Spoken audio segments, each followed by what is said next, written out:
নমস্কার বন্ধুরা, এই বাংলা নলেজ শোতে আপনাদেরকে স্বাগত। এর আগে একটি ভিডিওতে আমি আপনাদেরকে জানিয়েছিলাম যে ইউক্রেনের সেনা ধীরে ধীরে রাশিয়ার ভেতরে প্রবেশ করছে এবং রাশিয়ার জমি দখল করে চলেছে। আর শুধু তাই নয়, ওই জমিগুলিতে যত ইনফ্রাস্ট্রাকচার ব্রিজ রয়েছে সেগুলিকে ধ্বংস করে চলেছে।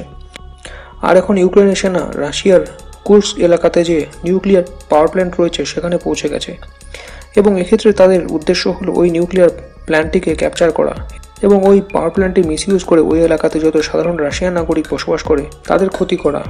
আর এই বিষয়ে রাশিয়ার প্রেসিডেন্ট ভ্লাদিমির পুতিন নিজেই বলেছেন যে ইউক্রেন রাশিয়ার নিউক্লিয়ার পাওয়ার প্ল্যান্টগুলিকে টার্গেট করছে এবং সেগুলির উপর হামলা চালিয়ে পাওয়ার প্ল্যান্টগুলিতে যে তেজস্ক্রিয় পদার্থের স্টোরেজ রয়েছে সেগুলি যাতে বেরিয়ে আসে এবং রেডিও অ্যাক্টিভ পদার্থের বাজে প্রভাব রাশিয়ার বিরাট এলাকা জুড়ে ছড়িয়ে পড়ে এবং বরবাদ হয়ে যায়, সেটি হলো ইউক্রেনের উদ্দেশ্য।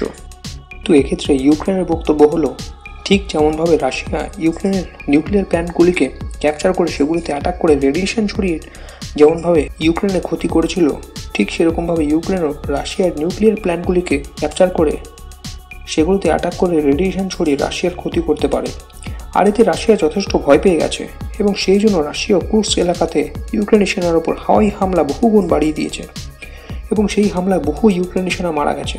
আর রাশিয়ার জমি দখল করার পর থেকে রাশিয়ার এই হামলাটি এতটাই শক্তিশালী ছিল যে ইউক্রেনের বহু সেনা এক ঝটকায় মারা গেছে এবং ইউক্রেন কিছুটা ঘাবড়ে গেছে। আর এখন ইউক্রেন কি করবে বুঝে উঠতে পারছে না। রাশিয়ার জমি দখল করা তো দূরে থাক, এখন তারা আপনার চেষ্টা করছে কিভাবে রাশিয়ার ভয়ঙ্কর হামলা থেকে বাঁচা যায়।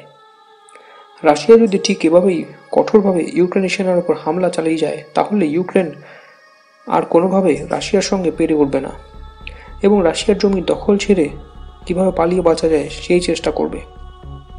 আর রাশিয়ার এই ভয়ঙ্কর হামলা যুদ্ধে নির্ণায়ক মোড় হতে পারে।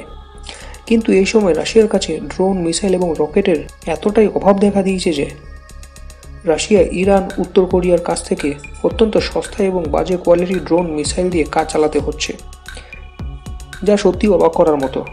কারণ কেউ কোনোদিনও ভাবতে পারেনি যে রাশিয়ার যে দেশটি সারা পৃথিবীতে দ্বিতীয় মহাশক্তিধর দেশ, সেই দেশটিকে ইউক্রেনের মতো একটি ছোট দেশের সাথে যুদ্ধ করার জন্য ইরান এবং নর্থ কোরিয়ার মতো দেশগুলির ওপর নির্ভর করতে হবে। আর আগামী কয়েকদিনের মধ্যে রাশিয়া ইউক্রেন যুদ্ধ একটি নির্ণায়ক মোড় নিতে পারে।